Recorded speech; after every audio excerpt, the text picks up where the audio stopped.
कल के केंद्रीय बजट में केंद्रीय वित्त मंत्री निर्मला सीतारमण के द्वारा इस बात का घोषणा किया गया कि कलकत्ता अमृतसर इंडस्ट्रियल कॉरिडोर बनाया जाएगा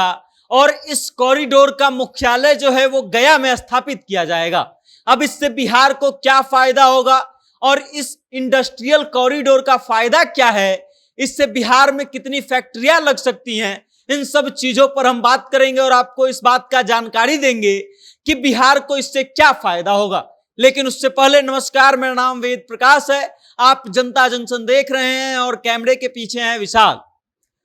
कलकत्ता अमृतसर कॉरिडोर जो इंडस्ट्रियल कॉरिडोर बनाया जाना है, ये 7 राज्यों से होकर के गुजरेगी, जिसमें पंजाब, हरियाणा, उत्तराखंड, उत्तर प्रदेश, बिहार, झारखंड और पश्चिम बंगाल का नाम शामिल है। इन 7 राज्यों के 20 शहरों से होते हुए ये इंडस्ट्रियल कॉरिडोर गुजरेगा, जिसकी लंबाई लगभग 1839 किलोमीटर होगी। इससे फायदा ये होगा कि इस कॉरिडोर का मुख्यालय जो है सबसे पहले बिहार के गया में स्थापित किया जाएगा और उसके लिए 1650 एकड़ जमीन का अधिग्रहण जो है गया के डोभी प्रखंड में करना शुरू कर दिया गया है। इसमें गया में मैन्युफैक्चरिंग क्लस्टर लगाया जाएगा और ये उम्मीद की जा रही है कि इस कॉरिडोर में 1000 से अधिक फैक्ट्रियां स्थापित की जाएंगी। ये उम्मीद किया जा रहा है कि 1000 से अधिक मैन्युफैक्चरिंग क्लस्टर स्थापित किए जाएंगे, जिसमें 1000 से अधिक फैक्ट्रियां होंगी। उसके अलावा इसमें किस तरीके के फैक्ट्रियां लगने के आसार है,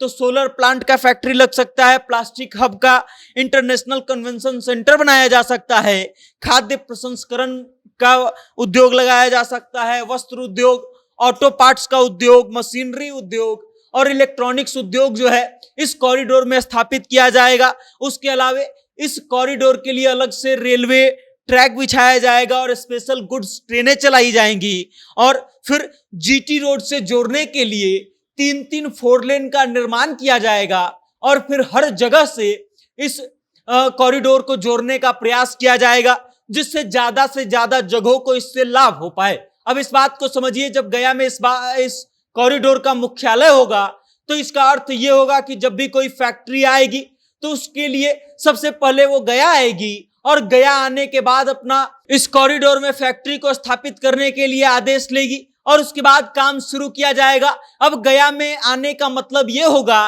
कि बिहार को ज्यादा से ज्यादा उद्योग लगाने का अवसर मिलेगा, बिहार में ज्यादा से ज्यादा औद्योगिक क्षेत्र को बढ़ाने का अवसर मिलेगा और ज्यादा से ज्यादा उद्योगपति जब बिहार आएंगे तो हो सकता है कि बिहार में भी उद्योगों की भरमार हो जाए और इस कारण से ये कॉरिडोर विशेष है। इसका मुख्यालय गया में देने के पीछे का जो कारण है वो भी विशेष है। नीतीश कुमार जो है केंद्र में अहम भूमिका में है और इस बार जो है केंद्र सरकार जिस तरीके से बिहार को अलग अलग चीजों में फायदा दे रही है, अलग अलग चीजों को लेकर के विशेष पैकेज दे रही है, उसमें भी बिहार का नाम अव्वल आ रहा है और इस कॉरिडोर के आ जाने से बिहार में न जाने कितने उद्योग लगने लगेंगे और बिहार का सबसे बड़ा जो मुद्दा है पलायन का, वो दूर हो सकता है। बिहार में अगर उद्योग लगते हैं तो बिहार का जो पर कैपिटा इनकम सबसे कम है वो बढ़ सकता है। उसके अलावा गरीबी बिहार के लोगों की दूर हो सकती है और यहाँ के लोग भी समृद्ध हो सकते हैं।